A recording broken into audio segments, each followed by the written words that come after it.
Našu prechádzku začneme nezvykle, na streche.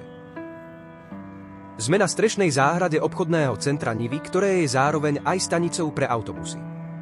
Tvorí prirodzenú hranicu medzi výškovou a tradičnou zástavbou v meste. Naviac architekti tu vytvorili niekoľko výhľadov na vznikajúcu novú štvrť. Súčasťou je hneď prvá väža, Nivy Tower. Výška 125 metrov a 29 poschodí. Samotná strešná záhrada slúži hlavne na oddych. Nájdete tu stánky s občerstvením, kaviarne, ale aj športové zariadenia alebo detské ihrisko.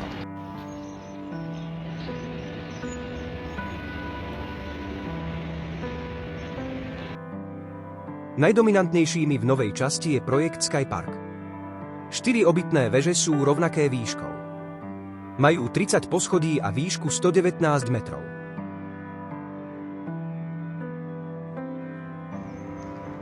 Zo strechy vidíme aj staršie budovy v severnej časti, kde sídli centrála VUB banky a oproti je City Business Center.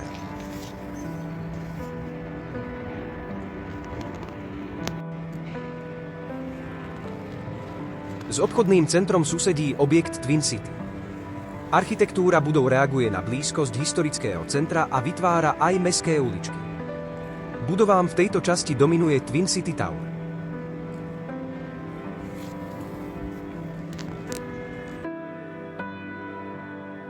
Ešte jeden pohľad na Sky Park a poďme k objektom bližšie. Začneme budovou City Business Center. Ide o kancelársku budovu dokončenú v roku 2006. V tesnom susedstve je tradičná zástavba. Výška veže je 95 metrov. Na objekt veže nadväzujú ďalšie nižšie budovy pozdĺž ulice Karadžičova. Na prízemí týchto budov je obchodná časť.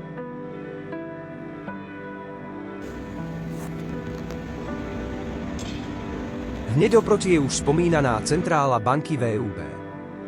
Budova má 24 poschodí a 88 metrov.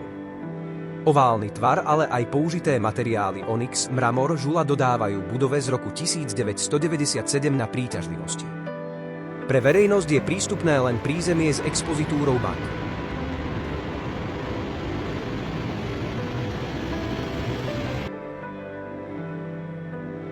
Od banky prejdeme na druhú stranu cesty s pohľadom na obchodné centrum s budovou Nivy Tower a končiacim záberom na väžu VUB. Sme pritom tesne pod budovou Twin City Tower.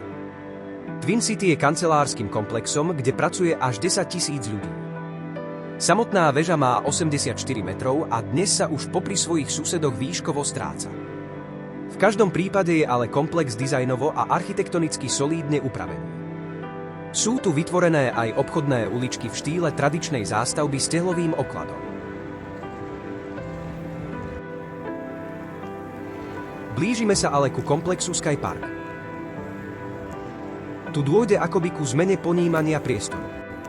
Samotné budovy sú hlavne z diaľky veľmi fotogenické, ale mestotvorný prvok uličiek pri nich zmizol. Sú to hlavne 4 obytné veže pre luxusnú klientelu, s technologickým vybavením a parkoviskami hlavne v podzemí, pričom tieto širšie základy veží sú skryté pod parkom. Sme teda na peknom sídlisku. Tvrdenie o downtown ako novom centre mesta v tejto zóne nie je pravdou. Turistov lákať nebude. Zachovaná industriálna budova teplárne sa pri susedoch stratila.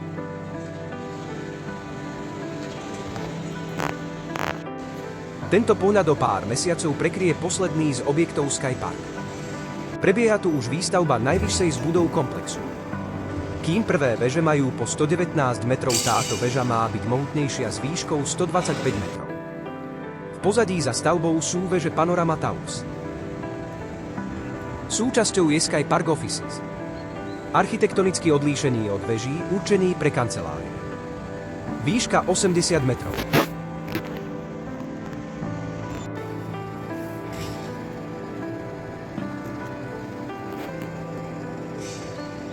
Takmer v strede zóny je objekt Metropolis. Určenie, opäť len luxusné byty. Výška s 18 podlažiami a 63 metrami. Možno tu bol priestor na oveľa výraznejšiu budovu, ale to nechajme na posúdenie divákov. Blížime sa k Panorama City.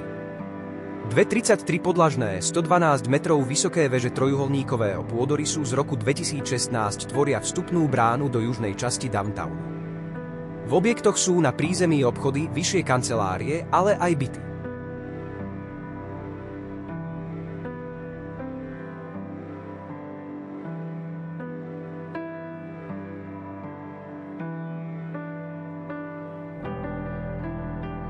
V pozadí je už vstup do druhého obchodného centra, tentokrát susediaceho s riekou Dunaj. Eurovea. Ešte pohľad smerom k historickej časti mesta. Po ľavej strane už budova Eurovea. A súčasťou tohto obchodného centra je i momentálne najvyššia stavba na Slovensku, Eurovea Tower. 46 poschodí a 168 metrov. Je to obytný komplex na nábreží rieky. Aj polohou, aj výškou momentálne v zóne dominuje.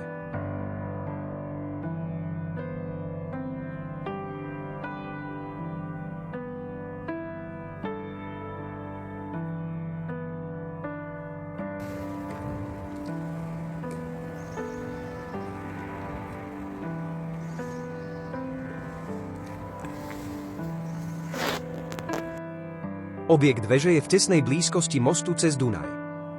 Vráťme sa ešte k najstaršej výškovej budove celej zóny. Voľakedy známa ako budova Presscentrum, dnes Tower 115. Číslo 115 je aj výškou tohoto objektu. A stojí tu od roku 1984. Čoskoro dostane suseda. V tomto vedľajšom priestore sa pripravuje druhý najvyšší mrakodrap v Európskej únii s výškou 260 metrov. Trochu osamotene stojí bytový dom Klingerka. Je to len dokazné, už teraz prebieha smerom k zóne downtown výstavba ďalších výškových budov. Hlavne 141 metrov vysoká budova Downtown Yards, ale aj objekt Chalúbkova so 160 metrami výšky. Developeri sú už odvážnejší. Zároveň len v projektovej verzii je Easter Tower a veže Porto.